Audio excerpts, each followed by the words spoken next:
qui va parler cette fois-ci de mes lectures du mois, donc le mois d'août.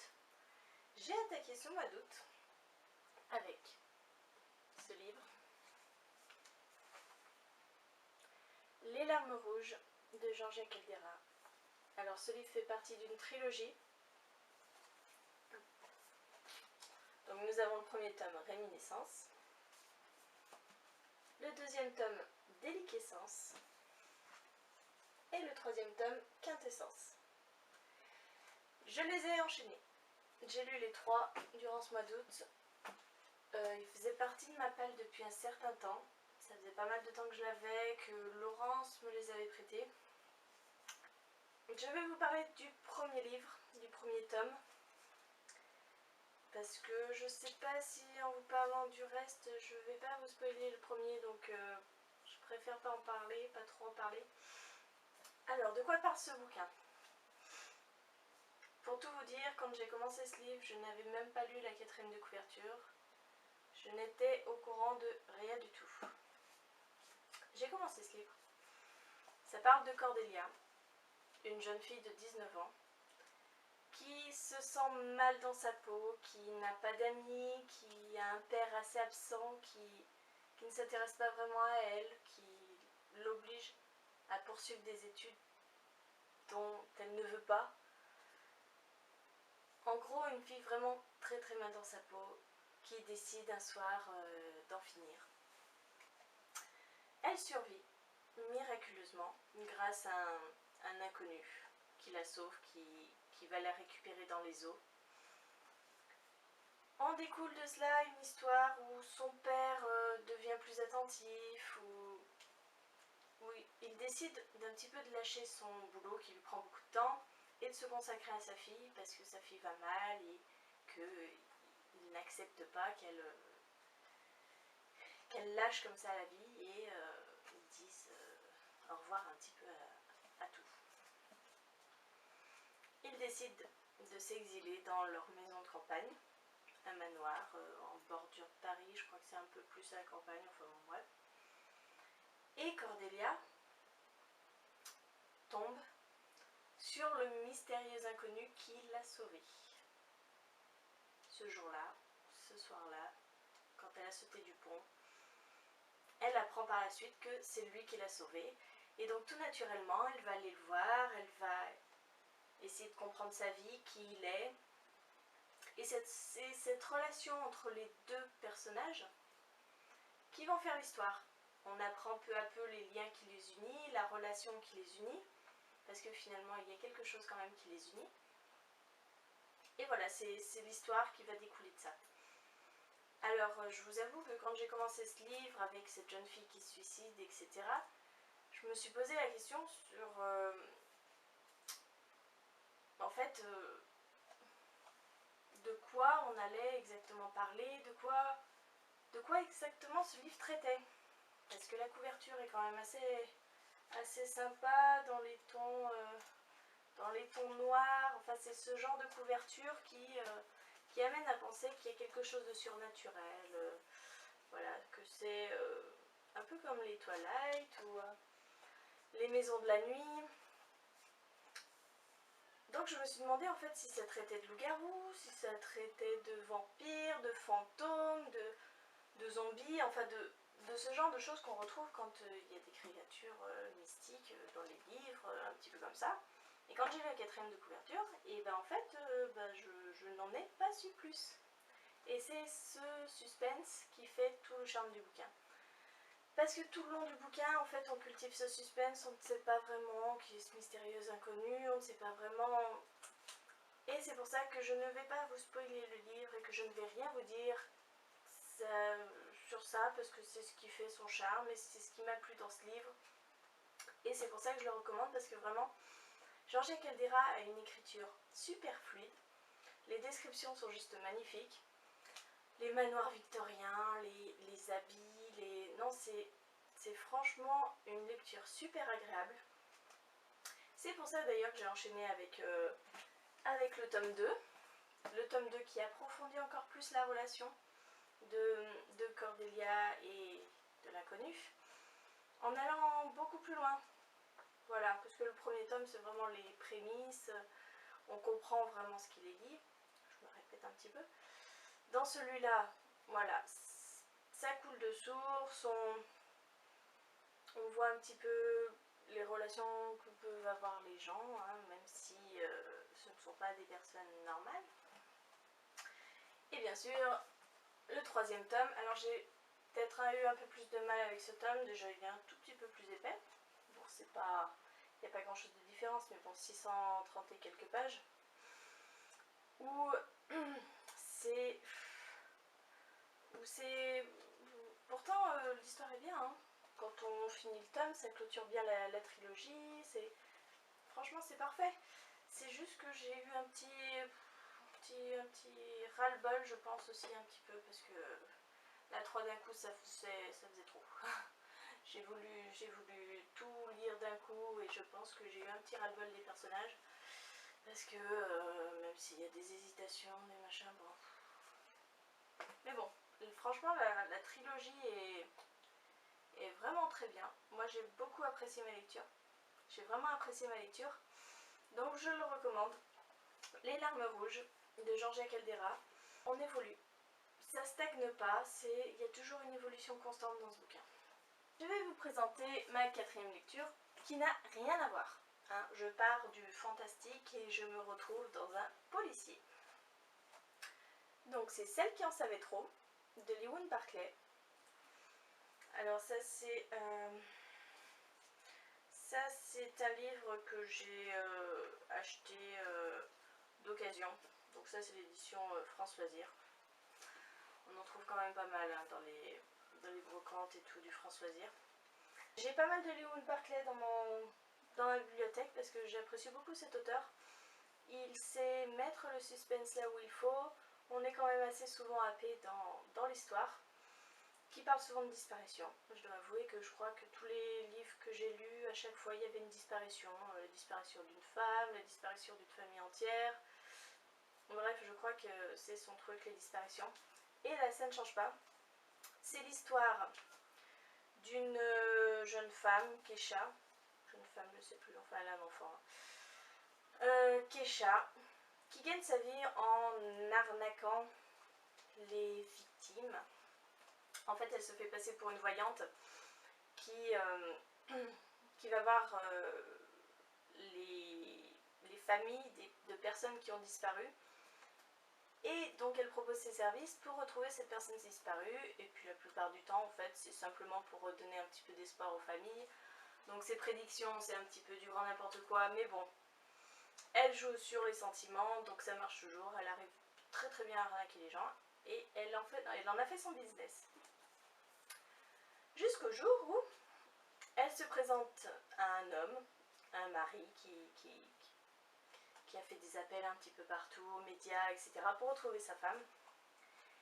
Et en fait ce jour-là, ça ne va pas du tout se passer comme prévu parce que en voulant faire de fausses prédictions, en essayant de prêcher le faux pour avoir le vrai, elle va se rendre compte que finalement le mari en sait peut-être plus qu'il ne devrait.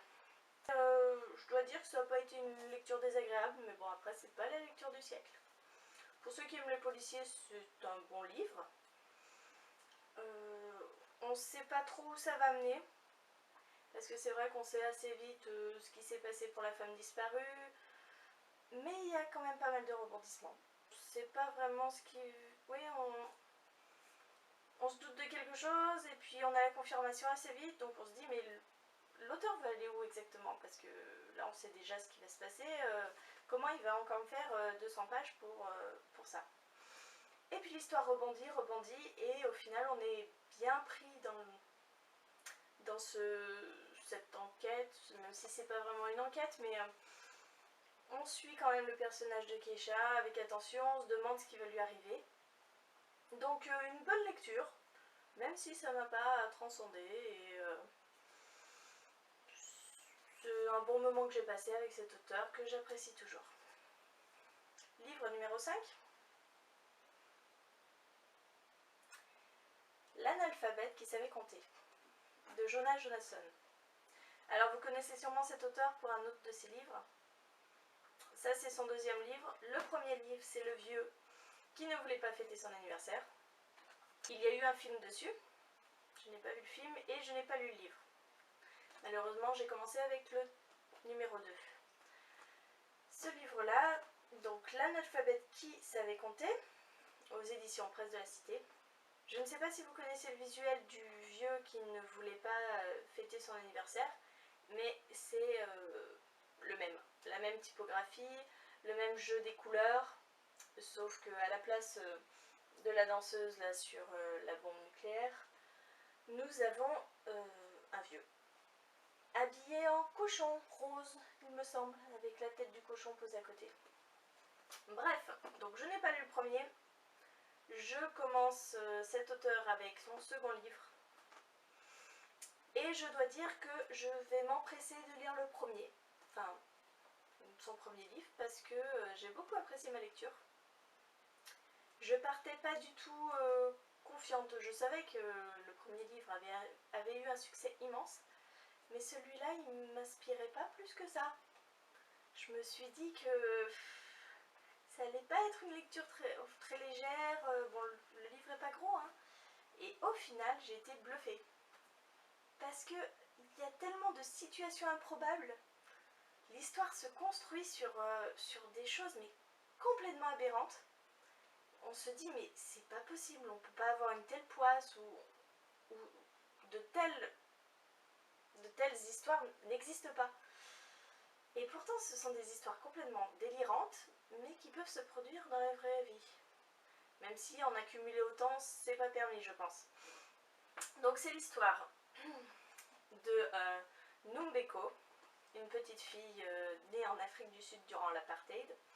Parce que ce livre se déroule sur une période super longue, de ses 15 ans jusqu'à ses... je sais pas quel âge elle a à la fin, mais jusqu'à notre période à nous, donc elle a dû naître dans les années 60. Donc voilà, sur 50 ans, ce livre se passe sur à peu près 50 ans. Donc on suit Numbeko, et on suit un petit peu sa vie dans les ghettos de Soweto, en Afrique du Sud. Alors sa vie n'est pas du tout une vie rêvée. C'est une jeune fille noire qui n'a aucun droit, qui ne peut pas aller à l'école, qui est analphabète, et qui, par ses propres moyens, va apprendre à compter, va apprendre à lire, et de par son intelligence, va se hisser petit à petit dans les hautes sphères en Afrique du Sud, même si on la traite toujours comme une noire, analphabète. Et d'autre part, nous allons suivre un autre personnage, Holger, qui vit en Suède, et qui, lui, n'a pas d'existence réelle. Je vais essayer de vous expliquer. Son père est un militant contre la monarchie, et il décide de faire un enfant simplement pour pouvoir renverser le roi. Quand je parle de situation délirante, voilà, c'est à peu près ça. Il fait un enfant pour perpétuer la tradition familiale qui est de faire tomber le roi. Et malheureusement, sa femme accouche de 2 enfants, de 2 garçons. Exactement identiques, des jumeaux, pareil. Le père d'une des 2 va ne déclarer qu'un seul enfant. Qui ira à l'école, ils ont alterné l'école, enfin bon, c'est des situations rocambolesques. Donc voilà, en fait, il y a Numbeko et Holger d'un côté, et forcément, à un moment ou à un autre, ils se retrouvent tous les deux ensemble dans une situation improbable. Je crois que j'ai dû dire 20 fois improbable dans cette vidéo, mais c'est exactement ce qu'est ce livre. Pour vous citer un exemple, Numbeko marche dans la rue en Afrique du Sud, se fait renverser par une voiture, donc elle a des côtes cassées, la mâchoire fracturée, elle est dans un état pitoyable.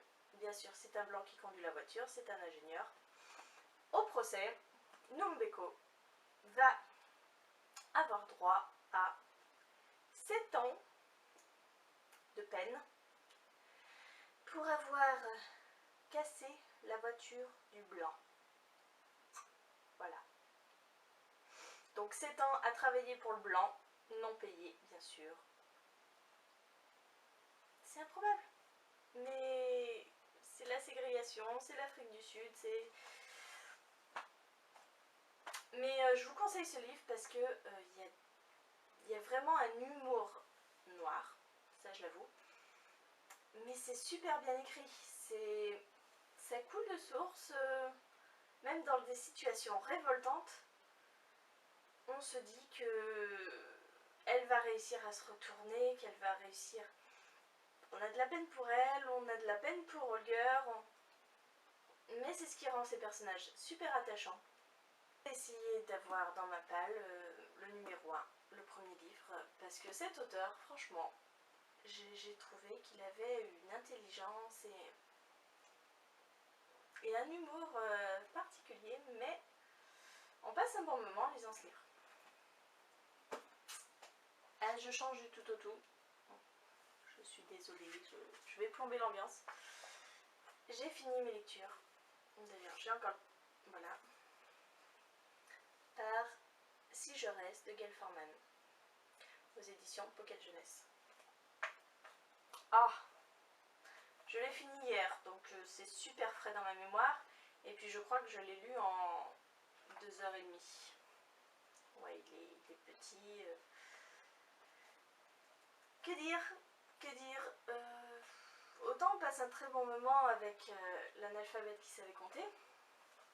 Parce que c'est léger, même si ça traite de sujets super délicats, c'est léger. Autant celui-là, c'est vrai que j'étais dans le bus, hein, parce que sinon je pense que j'aurais pleuré toutes les larmes de mon cœur.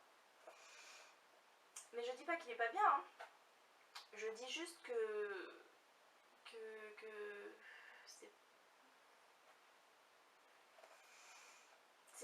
c'est... Voilà. J'ai dévoré ce livre, comme je vous dis, en 2h30, je crois. Dans ce livre, on suit Mia.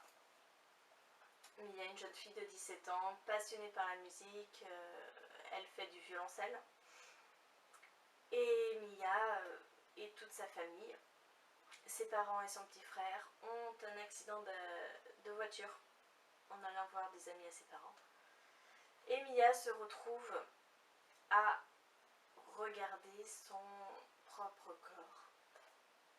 Elle vit une expérience de mort imminente, une EMI, un petit peu comme Et si c'était vrai de Marc Lévy. Je ne sais pas si vous l'avez lu, mais c'est un peu le même principe. Une jeune fille se retrouve dans le coma et elle arrive à sortir de son corps et elle observe un petit peu tout ce qui se passe. La comparaison s'arrête là. Donc Mia observe un petit peu ce qui se passe après l'accident. Donc elle suit son corps à l'hôpital, elle voit les répercussions de cet accident. Elle doit décider si elle va se remettre de cet accident, si elle va rester parmi les vivants, ou si elle veut partir et abandonner cette vie. D'où le titre Si je reste. On va suivre sa décision, on va suivre tout son processus de réflexion pour savoir ce qui vaut la peine de rester, ce qui vaut la peine de partir. Est-ce que dans le futur ce sera pareil? Et en fait, ce livre, c'est tout un tas de petits flashbacks où on revoit sa vie, ses bons moments passés avec sa famille, où on voit sa rencontre avec son petit copain, tout ce qui est autour de la musique, parce que vraiment c'est une passionnée de musique. La musique, elle est du début à la fin dans ce livre. On voit tout ce qui pourrait lui permettre de rester ou tout ce qui pourrait l'amener à partir. Voilà. Dans l'écriture de cet auteur, il y a une douce nostalgie, une poésie assez fine, assez joliment présentée, qui amène petit à petit à la décision, et je l'ai trouvé super beau. Ce livre est juste magnifique. Mais celui-ci, j'ai fini sur celui-ci et je crois que je vais mettre 1 ou 2 jours avant de rattaquer un autre livre. Parce que je ne sais pas quel livre dans ma palle pourrait me faire oublier celui-là. Et c'est vrai que donc je l'ai lu d'une traite. Et j'ai une petite habitude pas très sympa dans mes lectures. En fait, dès qu'il y a des descriptions un petit peu pompeuses, généralement, j'ai tendance à sauter d'un paragraphe et voir un petit peu ce qui se dit ensuite. Parce que 3 heures sur la beauté d'un lustre. Donc là, je n'ai même pas sauté un mot, je crois. On est tellement happé par l'histoire, on a tellement d'empathie pour cette jeune fille qui a eu cet accident tragique, que savoir sa vie, savoir les bons moments, les mauvais moments, et ben on veut tout savoir d'elle. Et peut-être parce que je l'ai lu trop vite, hein, j'ai un goût de trop peu. J'ai l'impression de ne pas savoir assez, je veux en savoir plus. J'ai envie de savoir j'ai envie de savoir. Et donc je suis un petit peu frustrée dans ce sens-là, où on développe un peu de sa vie, mais je trouve pas assez. Et voilà. Je vous le recommande. J'ai vraiment passé un bon moment, triste. Mais si vous aimez les romans avec des sentiments, de la poésie, de la musicalité dans les livres, celui-ci serait parfait. Donc si je reste, de quel format? Voilà, cette vidéo est maintenant terminée. Je vais vous laisser parce que là j'en suis à 26 minutes, c'est pas possible. Il va falloir que je coupe. La prochaine vidéo sera le mois prochain. Je pense que je vais attaquer mes lectures par quelque chose de moins plombant, de quelque chose de plus gai. On verra. J'ai pas mal de choses dans ma palle, donc suivant mon humeur. J'espère que je vous ai donné envie de lire l'un de ces bouquins. Les larmes rouges, c'est plutôt fantastique. C'est une très bonne trilogie que j'ai appréciée et dont je pense me souvenir plus que certaines autres que c'est parti. Les Nuits de Barclay, je vous le recommande en tant qu'auteur, pas forcément pour ce livre-là, parce que je pense que c'est pas un de ses meilleurs. Si vous avez l'occasion de lire Cette nuit-là, je pense que ça vous plaira. Toujours histoire d'une disparition. L'analphabète qui savait compter, très très bon livre, avec un humour particulier, des situations complètement rocambolesques. Et si je reste pour la petite note mélancolique, nostalgie, qui tire un petit peu les larmes, milieu à la fin, je vous en dis pas plus. Donc ce serait parfait, à vous de choisir parmi ces propositions. Allez, je vous fais des bisous et à la prochaine vidéo.